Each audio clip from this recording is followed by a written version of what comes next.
Dear Professor Jeffrey Sachs, you are a guest of our Peterborough TV, which is an alternative TV for people who are hungry for alternative information and interpretations and so on. And I'm sure they will be extremely happy to have a chance to get such an information from you. Welcome. Thank you so much. Great to be with you. I appreciate it. You are, let's say, a well-known personality in our region due to two reasons, let's say, basically. First of all, as a very young man, you started to be some sort of an advisor in the period of transition to the market economies, I mean, in the east of Europe. And now, let's say some 35 or how many years later, you are a source of a very alternative view on the hot issues of international policies, security, and so on. I would like to ask you questions related to both, let's say, periods of our life. Very good. Okay. Thanks a lot, so that we can call each other by first name. So, Jeff, what were your initial expectations in that period when you started to advise the leaders of the East European countries how to succeed in, let's say, converting the that time existing system to the market, let's say, economy model? What were your expectations at, let's say, at the threshold of the 80s and 90s? I began that work in 1989. Of course, that was the year of decisive transition. And I had one basic expectation, which I think was fulfilled, and that was that the artificial divide of Europe would end, and that the countries of Central Europe and of Eastern Europe would become normal parts of a European-wide economy. So my basic idea was not so strange, and that was that the Iron Curtain, as it was called in the United States, had descended across Central Europe after 1945, and it was being lifted. And the barriers and the two systems that had evolved after 1945, the Soviet system and the European community system, would become one unified region. And I said, as an economic point, that would enable a catching up of Central and Eastern Europe towards the living standards of Western Europe, and that would happen over time, and that institutionally there would be a kind of convergence or unification of institutions, mostly the Central and Eastern European countries becoming like the Western European countries. And that was formalized in that acquis communautaire of the European community, which then became the European Union, that the countries of the former Soviet area would adopt the laws, standards, conventions, and so forth of the European community at the time. So that's what I argued for. That's what I recommended. And I think, broadly speaking, it came to pass. The one thing that did not come to pass was that I believed in what Mikhail Gorbachev was saying at the end of the 1980s, which is that this common European space should extend to Russia and should extend to the former Soviet Union. And indeed, that there should be a common home between Rotterdam and Vladivostok, as Gorbachev put it. Of course, that not only did not happen, we're in the middle of a war, which is the contradiction of that. And so the early period and today are very much related. I believe then, I still believe today, that there should be peace and normal relations across the large expanse of Western Europe, Central Europe, Eastern Europe, and the former Soviet Union. And this is what I still don't give up on, even though this is not the vision of the United States or of the European Union right now. Yeah, you are primarily a professor of economy. And if you have a look on the actual stage, actual situation of the economies in the Czech Republic, Slovak Republic, Poland, Hungary, and so on, you may agree with me that the results of that transformation are not identical with the initial plans. What is your opinion upon this issue? Well, I just looked at the data again to see where things stand, and a good source is the International Monetary Fund data, which is systematic and available and comparative, so one can look at the world economic outlook. If you look back to the late 1980s, for example, in Poland, where the data exists basically from the 1980s onward, Poland's per capita income or per capita output was about 1/3 of Germany's level at the end of the 1980s. Now it's about 70%. So there's been a very substantial narrowing of the gap of income. The Czech Republic was always richer than Poland, and that was true from the 1920s onward.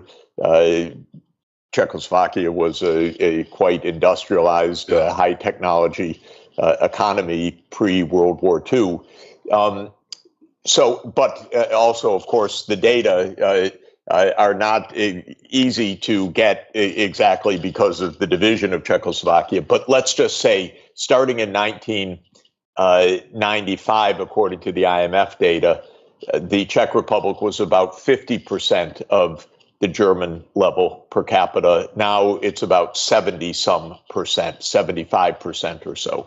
So there's been a convergence of income levels, not complete, but convergence. And this is true pretty much across the board. Romania really caught up a lot. Slovakia really caught up a lot. It's important to remember, and I'm sure everybody does, of the right age like us, that in the 1980s, the Central European countries were far behind technologically and in living standards of Western Europe.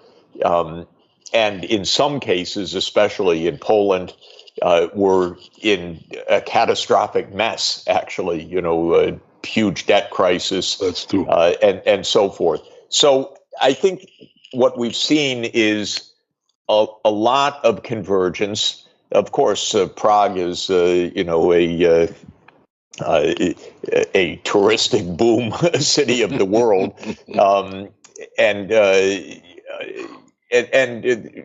but it's not completely even convergence. There's a general principle that the closer one is to the German economy during the period after 1989, the higher the living standards and the faster convergence, generally because the German industrial base up until recently has been the main motor of growth of Europe as a whole. And that's been true of Central Europe and Eastern Europe, a lot related, of course, to the German automotive industry. Now there's more of a crisis, so it's the situation is not so good, and it's related also to the war in Ukraine, which has really broken a lot of economic relations, and that's, I'd say, hurting Europe generally. But if you look over the long period, the thing that I wrote about in the late 1980s and early 1990s was two ideas. One was there should be normal economy, and what that would mean is that Central and Eastern Europe institutionally would look a lot more like Western Europe, because the Eastern and Central European Soviet system was a failure, and it was going to be overhauled in the direction of the institutions of Western Europe. Second, there would be a convergence of income levels. And both are true. The convergence has been substantial but incomplete, and again, very much dependent on geography. The further east, the less the convergence in general. Here we can have a long debate, and I can quote other, let's say, figures. I don't know whether you know that, for instance, Czech Republic reached the level of GDP from the end of the 80s only in the year 2004, which is obviously not a success. And at the same time, Czechoslovakia and even the Czech parts of the Austro-Hungarian Empire since, say, last decades of the 19th century were regarded as an industrial heart of the monarchy. And since that time till the 80s, we developed as a country, let's say, as a sort of a sovereign actor in the Champions League, let's say, of international, global industrial markets. We were, let's say, exporting dozens of very advanced technologies, investment, let's say, complexes, leaders in many, let's say, industrial fields, which is not the case let's say, at the moment. While, yeah, we are, for instance, through the cars like Skoda, Volkswagen, yeah, we are successful. But most of the let's say, fields and companies and so on, which were independent and sovereign in the international markets and generating a lot of, let's say, good incomes for the whole of the country, they are in the foreign hands. It does not. It's not, let's say, owned by Czechs, be it the state, be it the private, let's say, companies, private owners, and we feel repercussions of all of this. I don't know whether you had a chance to study that part of the picture of today. I haven't. I don't know the Czech situation in detail. I advised Poland, much more intensively. Mm-hmm. In Poland, I don't think there's any doubt that living standards substantially increased. Poland, of course, was not Czechoslovakia, and it was very different back in the 1910s and 1920s. It was much more rural, much more peasant, much less advanced industrial. So I can't really say categorically. I think it's true. I believe it's the case that in the Czech Republic, living standards have increased. Convergence with living standards in Austria or Germany have occurred, not completely, but substantially. But I think what is also true is that at the advanced levels of an economy like Czech Republic, a lot depends, like you say, on innovation, on the quality of higher education, on new startup businesses and so forth. I'm not enough familiar with the scene to really give you any sophisticated rendition of that. All I would say is certainly the potential for that is much higher now than it was in 1990. Whether the government's policies are adequate to promote that kind of innovation-led development is, really a national question as well as a European-wide question. Maybe we can agree upon the other element or pillar of all of this. We are much less independent, and we are, let's say, milked to this or that extent by foreign capital. And it has not only economic and social repercussions, but also it has to do something with the capability of the country of a sovereign development. There is, infrastructure and all of this. There is a big internal debt in this respect. Would you have a recommendation how to withstand better the power play of the big sharks from abroad? Oh, I think, again, being part of a larger world economy is inevitable because no country can no country can do anything on its own.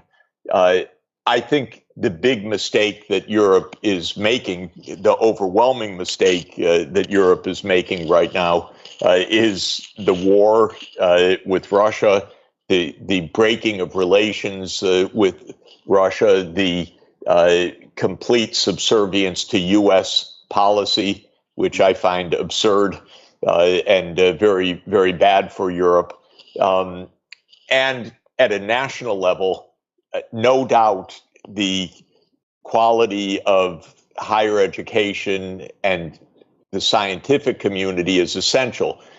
Why was Czech Republic or Czechoslovakia more productive a century ago relative to its neighbors? Because it was a very innovative, technologically sophisticated society, very strong education. Charles University played a deep historic role in the country. Engineering was at a very advanced level. And that's the key. That's what's needed anywhere. This was the core of my question to you: how to come back to that much more successful, trajectory of development based on our own scientific and educational and other resources, which traditionally were very strong. And now somehow it's not the case so much. Well, I do. Yeah, no. I do think absolutely. You look at even tiny countries like Singapore, which has a much higher living standard than the Czech Republic right now. Mm-hmm. Why? Lee Kuan Yew, who led the country, was absolutely convinced already from the 1960s onward, be at the top of the education game, established national universities, advanced science and technology programs, be at the cutting edge. And this is what I expect of the Czech Republic, actually, because that's the tradition. I expect Charles University to be one of the world's leading universities. It should be, and this should be the focus of the government. It should be the focus of the development strategy: a knowledge-led, science-led development. And by the way, you always had strong neighbors. The Hungarians produced lots of great scientists, some of the greatest. They became American Hungarian scientists that invented the computer age, like von Neumann. This tradition needs to be reestablished. Absolutely. Tourism is nice, but it's not going to produce that kind of economy. The kind of economy that people want is produced with innovation, technology, and a major, major effort in that direction. I thought the Visegrad countries would do that, actually, because Poland also has its scientific traditions. It was a leader in mathematical areas a century ago. And there are a lot of universities and institutions that could team up for this kind of innovative area. It's not good enough to rely on being a supplier to German industry. And by the way, it's even worse now because German industry is in crisis. And so this is leading to a more general crisis in Central Europe. This is why this whole U.S. NATO-led approach is wrong. Exactly. Let me turn the page a little bit. I don't know whether you would agree or not, but I think that till the end of the 80s, both Europe and the entire globe somehow were more safe than they are today. Uh, what's your opinion upon the chance to create a needed security architecture, guaranteeing equal and indivisible security to all powers, and not only, obviously, to all countries? Can it be designed and introduced? Of course. In fact, it exists, although it's almost dead, and that's the OSCE, the Organization for Security and Cooperation in Europe, had exactly the right idea. First, collective security. Second, security that included not just Western, Central, and Eastern Europe, but the full European region, including the former Soviet area. Third, collective security, because it's a core principle of OSCE that no country can aim for security at the expense of any other. This is completely different from the U.S. mentality. The U.S. mentality is us versus them. We are the good guys, they're the enemies, and we need to expand our bloc. And of course, this goes back to the same period we were discussing, 1989 and 90. The reason I got involved was I liked what Gorbachev was saying, which was let's end the Cold War and make a common European space. And of course, when the Berlin Wall fell in November 1989, and Kohl wanted to reunify Germany, Gorbachev said, okay, we'll support that. We'll end the Cold War. We'll even end the Warsaw Pact military, but don't take advantage of this. And two of the leading foreign ministers of the time, our Secretary of State, James Baker III, and German Foreign Minister Hans-Dietrich Genscher, promised explicitly to Gorbachev repeatedly, not in vague terms, but repeatedly, NATO will not move 1 inch eastward as a result of this. We will not take advantage of the Soviet Union. And when Yeltsin came to power, Clinton said the same thing. Now, it turned out it was a lie of the Americans, because already by 1992, the Americans were promoting NATO expansion secretly. By the mid-1990s, Clinton signed off on NATO enlargement. The Czech Republic was one of the first three, Poland, Hungary, and the Czech Republic in 1999.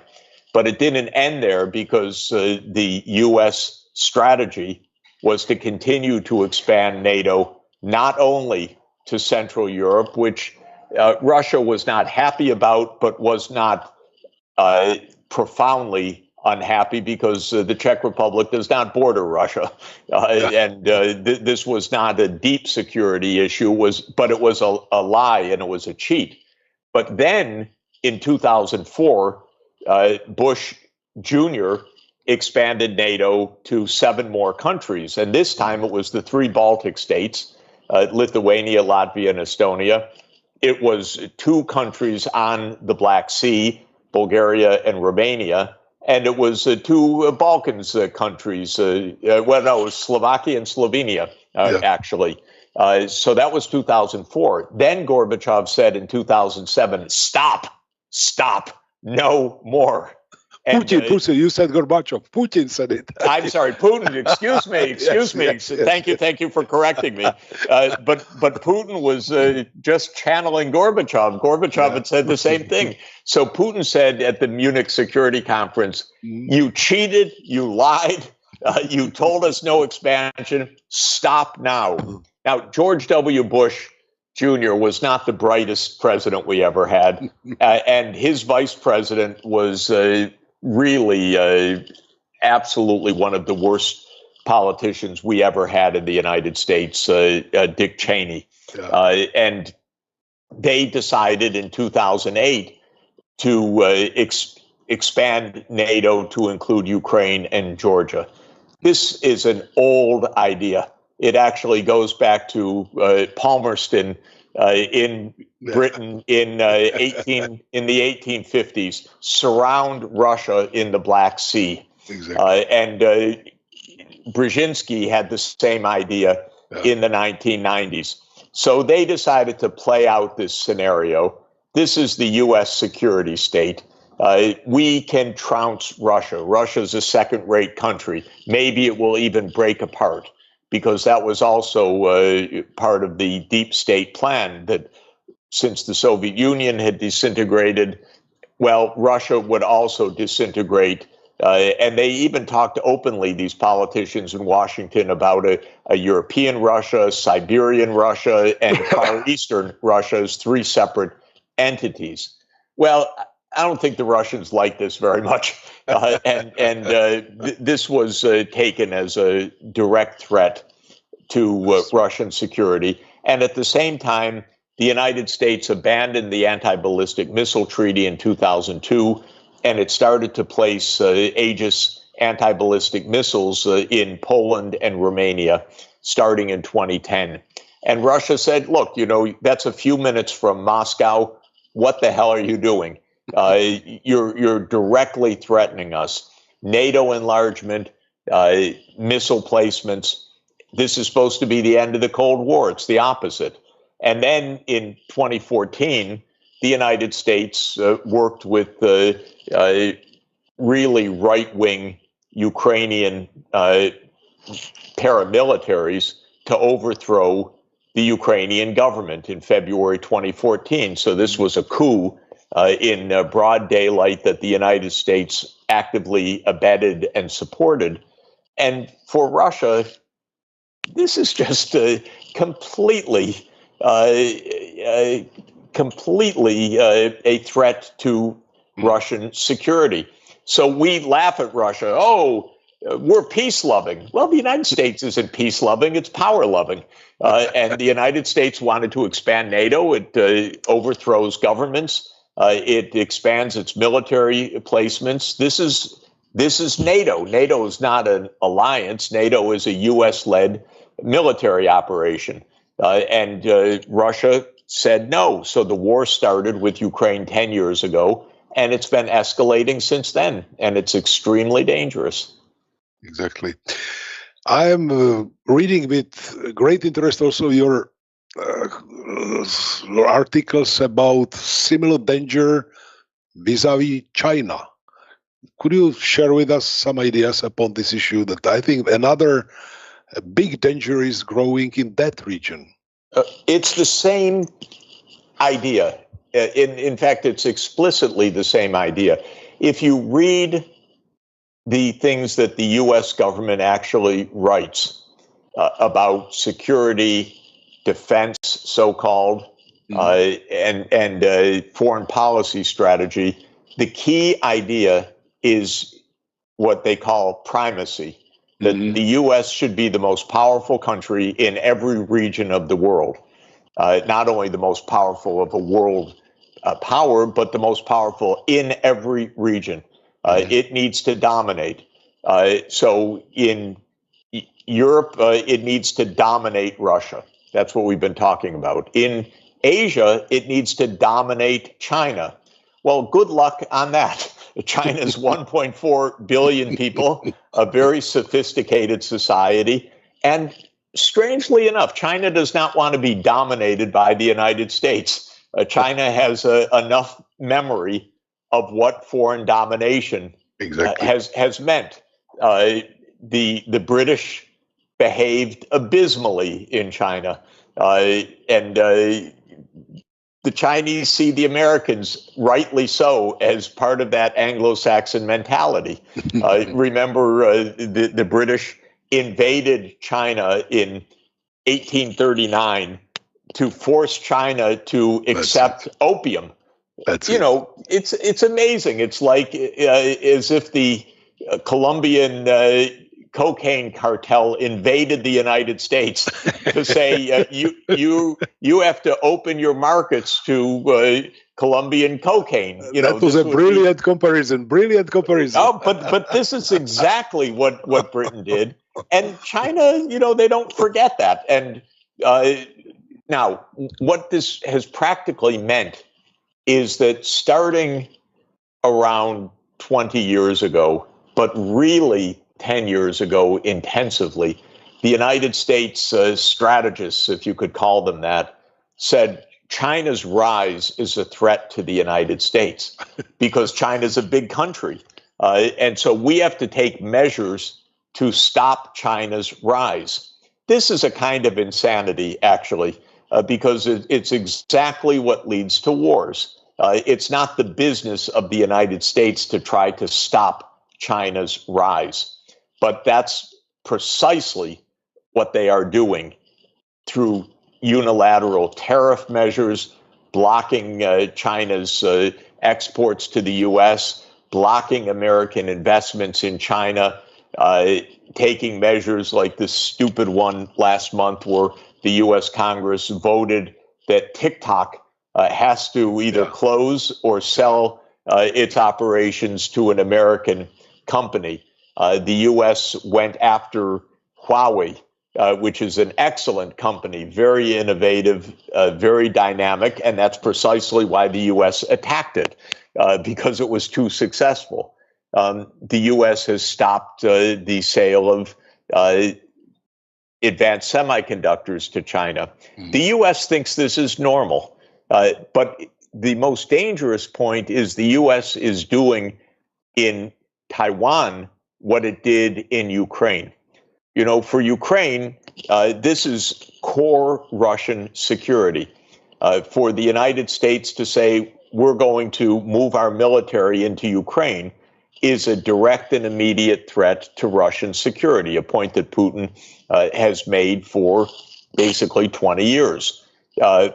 In the case of China, Taiwan is the same security threat for China, especially after the period from 1839 to 1949, where imperial powers continued to invade China, threaten Chinese unity, carve off pieces of China as part of Japan's empire, and so on. China says, don't meddle in our unity. And that's why when countries establish diplomatic relations with China, they must adopt the one China policy, which says you are not going to try to separate pieces of China and divide our country again, as you did for a century, from the middle of the 19th century to the middle of the 20th century. Taiwan looms very large in that story because Taiwan, actually both Taiwan and mainland China, the People's Republic of China, both have in their founding documents, the Republic of China in Taipei says there's one China. They disagree who should run it, but it's one China. But when the United States established diplomatic relations with the People's Republic of China, it adopted the one China policy, that Taiwan is part of China. And yet it plays games, worse than games, extremely dangerous measures, saying, well, we're going to have a trade agreement with Taiwan. We're going to have arms agreements with Taiwan. We're going to support Taiwan's security, all while Taiwan is supposed to be part of China. And the United States ignores mainland China on this, ignores the People's Republic of China. Well, this is absolutely heading towards a war if the U.S. continues this. And I can't emphasize enough how stupid our Congress members are. They're people that are completely irresponsible. They don't know any history. They come from someplace in America, thousands of miles away from China. They've never been to China, but boy, they know everything about China. And they know that they're going to send weapons to Taiwan and they're going to protect Taiwan. And what they are doing is leading us closer and closer to war. And in the United States, in our press, this idea of a war with China is being normalized. It's mentioned almost every day in some news story. Oh, maybe there'll be a war with China, as if this isn't one of the greatest insanities one could imagine, because this would be potentially the end of the world. Yet the American mainstream media normalizes a war with Russia or normalizes a war with China as if this is absolutely normal and necessary, because after all, the United States needs to be number one in the world, and it's going to do what it needs to do to be number one. And in the meantime, this is what's leading to chaos in so many places. Exactly. It's horrible. I would say that there was nothing similar so far in the, let's say, in the history. You remember the Caribbean crisis. The leaders of both Washington and Moscow, at a certain moment, they understood that this is the red line. They should not cross at any, let's say, situation or circumstances. They were clever enough to stop from both sides, and this lecture, this lesson, was taken as something of a key importance for next many decades. Now, as if this is a taboo. It's unbelievable. I mean, yeah, although I would say the following. You know, I've studied the Cuban Missile Crisis for a long time, tried to understand it. The truth is, we were extraordinarily lucky to get out of that alive. And it is, in the U.S. case, most of John F. Kennedy's top advisors wanted to go to war. They wanted to have a military approach.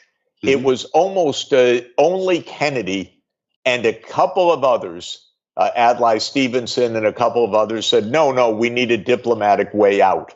On the Soviet side, there was actually more prudence. I don't think Gromyko wanted a war, and Nikita Khrushchev certainly didn't want a war. And in fact, when he put the missiles into Cuba in 1962, Gromyko said, "What is this? Are we going to war?" And Khrushchev said, "No, we're not going to war, but we're just going to teach the Americans a little bit of their own medicine because they have missiles in Turkey. We're going to show them what it's like." But it was a big miscalculation because it almost led to the end of the world.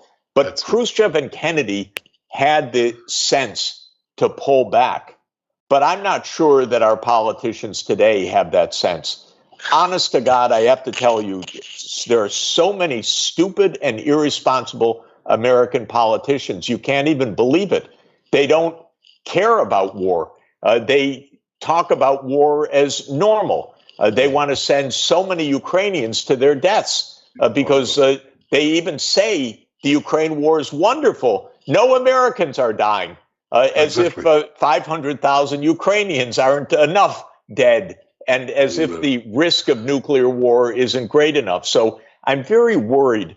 In the United States system, so much power resides in the president. We've had a string of very mediocre to poor to dangerous presidents over the last 20 years. None of them has risen to the occasion. None. This is really very worrisome because our political system is broken. It's corrupted. It's not bringing the best people to the forefront by any means. Our two lead candidates right now, I regard Biden's presidency as a failure because he doesn't understand diplomacy. He's also 81 and he's too old for this job. And Trump is a very unstable person. These are our two lead candidates. This is something terrible for the world. And in the meantime, so many European leaders, I think, including in the Czech Republic, say, oh, yes, we follow the United States. That's our greatest ally. We have to do whatever the United States does. And don't people realize, don't do that. Be careful. You know, Europe needs its own strategy, and it needs a strategy of peace, not a strategy of war. Exactly. Tell me, as an American, after all these critical formulations, where is the break-even point, or how to call it, which would bring your political class, your political elite, to an understanding that the policies based on the obsessive primacies, let's say, targets and so on, are not realistic, and that a win-win strategy is the only, let's say, realistic option, which will be very good also for the United States. When and where this moment would come? It's very important to know this and very hard to answer this. You know, I can't imagine Biden or Trump leading that. And yet these are the two leading candidates right now. Neither of them has an understanding or realistic vision of the world. Neither of them has the idea that the world should be unified and in peace so that it can address problems together. None of them has the idea that the U.S. and China should cooperate with each other because it's the two most powerful countries, and the worst thing in the world would be a war. Even a Cold War, but a hot war between them is unimaginable. And so how this is going to happen and when is really a major puzzle. And what I believe is the case is that only the U.S., to get out of this peacefully, has to listen to public opinion. I work at the UN every day. At the UN, it's clear that the vast majority of countries in the world want peace and cooperation, and they don't want to choose sides between the U.S. and China or between the U.S. and Russia. They don't want to choose sides. They don't want to impose sanctions on Russia. They don't want to go to war against Russia because the U.S. tells them to do so. So I'm trying to explain to American public opinion and to American politicians that they're running against the whole spirit of the whole world. The U.S. is becoming increasingly isolated. One of the problems is, though, so much of Europe follows the U.S. blindly right now. And this is a puzzle for me because Europe's smarter than the U.S. It has more bad experience also in war. It should understand that this is a dead end. And Europe should understand, of course, that American hegemony or American primacy is not Europe's advantage. Europe is going to benefit from a multipolar world in which Europe is one of the poles of power, creativity, insight, and diplomacy, not as a vassal state of NATO. And yet the European leaders are very bad at this right now. You look at van der Leyen. She's, in my view, nothing but a U.S. bureaucrat, basically. Yes, I find it very, very sad. And European foreign policy is basically do what the U.S. says. And if the U.S. blows up the Nord Stream pipeline, endangering the European economy, everybody pretends it didn't happen, or pretends that it was Russia that blew up its own pipeline or some other crazy idea like that. Yeah. One more specific question, if you allow me. You have in the States the act called FARA or FARA, Foreign Agents Regulation Act or something like this. There is a similar law in Russia, in Israel, and so on. And frankly speaking, in the countries like the Czech Republic, there's a growing interest in that maybe we should have something similar, because these as if NGOs, which are led by people from George Soros and so on, they are, let's say, playing their own games beyond any legal, let's say, democratic procedures and so on. And in other countries, like, say, Georgia now, there is a big dispute whether the country can have a law which would, let's say, regulate somehow the activities of similar entities. What is your opinion upon this? My opinion is very clear, which is the United States should stop meddling in the politics of other countries. Because what this is about is not simply NGOs. This is about politics.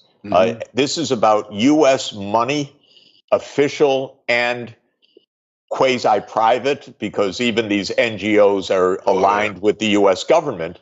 But this is about U.S. money turning the politics of other countries, even stoking unrest like the Maidan in Ukraine was a U.S.-funded operation. How do I know? Because they told me, because I saw it with my own eyes. U.S. Improper involvement in what was a coup. I saw it and I hated it. And I have to say that this is what's happening in Georgia, too. The U.S. says, oh, this is an infringement of Georgian rights. The infringement of Georgian rights is that the U.S. is meddling in Georgian politics. The U.S. should keep out of Georgian politics, and with all respect, Georgians should keep out of American politics. Exactly. So this is the basic point. And these laws are put in place to try to stop the meddling. We had senators go to the Maidan and chant to the people there, "We're with you, we're on your side," and so forth. Imagine if Chinese politicians had come to Donald Trump's rally on January 6th, 2021. Do you think the American people would say, oh, that's fine, isn't that nice? Other countries are getting involved in our riots or our demonstrations or our protests or whatever. No, the United States would not like it at all. It would drive our politics crazy. And indeed, even the false charges of Russian involvement in U.S. politics drove American politics crazy. But it's very important to understand, when you are an empire like the United States, double standards is the basic principle. The basic principle. You don't have to be consistent. You do what you tell others not to do. And the U.S. meddles everywhere in the world through the National Endowment of Democracy, the National Democratic Institute, USAID, NGOs. I know it. I've seen it with my own eyes. It's not good. It's not healthy. This is what's going on right now. Last question. I'm too much consuming of your time. There is a category of enemy images. We understand, most of us, what does it mean. And this is a even ever bigger instrument in the dirty games, which are pushing the world to very critical, if not dangerous, let's say, situations. What can we, Jeff, do, let's say, against these enemy images? And could we somehow cooperate across the Atlantic in these efforts? We need to cooperate globally, because we need to bring in Chinese colleagues, Russian colleagues, African colleagues, Latin American colleagues. We hear so much falsity. I almost never hear the truth from the U.S. government anymore. I know the situation with my own eyes all over the world, because that's my work. My work is to be abroad. My work is to be engaged in discussions with governments all over the world. That's what it means to work with the United Nations and on international objectives. And so I hear directly many things, and I can see with my own eyes and hear with my own ears that the U.S. is lying so much of the time. Now, the mainstream media generally repeats these lies. The New York Times, the Washington Post, the main cable networks. This is a big problem because the public hears a false view of things. And in Europe, it's been the same.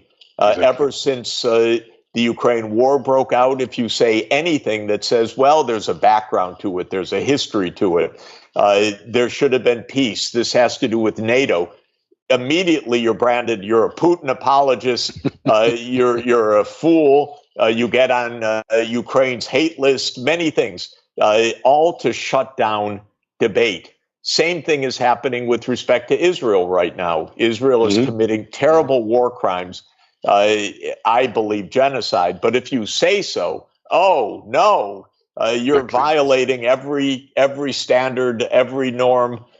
So truth is really at a premium right now, and that's why what you're doing and alternative outlets are so important because. And it's probably the big benefit of the digital age in this regard. There are many downsides, but at least we have the chance to hear a wider range. You have to search for it. It's not going to come in the mainstream media. And interestingly, we had Tucker Carlson in the United States interview President Putin, and he was attacked by all the mainstream. How dare you do that? And yet hundreds of millions of people watch that, apparently. And that is amazing because people want to hear themselves. They don't want to hear it through these government propaganda outlets, basically. So this is what we really need to do. It's hard. And the dangers are very high right now because we're really in the midst of a very, very serious crisis, which, as I've explained, I believe the United States has done the most to instigate, actually. And we need diplomacy just to stay alive. And if we can stay alive and stop the worst, then we can work on getting the truth out, too. Thanks a lot, Jeff. Let me have your green light upon that we would use as much as possible. Also, your brilliant articles and comments, which you publish on your website and, let's say, other sources, because people, if they read such, let's say, interpretations and facts from a prominent US professor, it has a certain value. It will help us very much in the fight for, let's say, true understanding of the things around us. Thanks a lot for the Thank you. Great to be interview. with you. And I believe it's not the last one. I would try to get you on the camera time to time again because it's extremely helpful for the Czech audience. Thanks a lot. We'll see you in Praha sometime. That's it. With pleasure. Bye Have bye. a nice day. Thank you. Thank you very much, sir. Díky taky tobě, Pepo.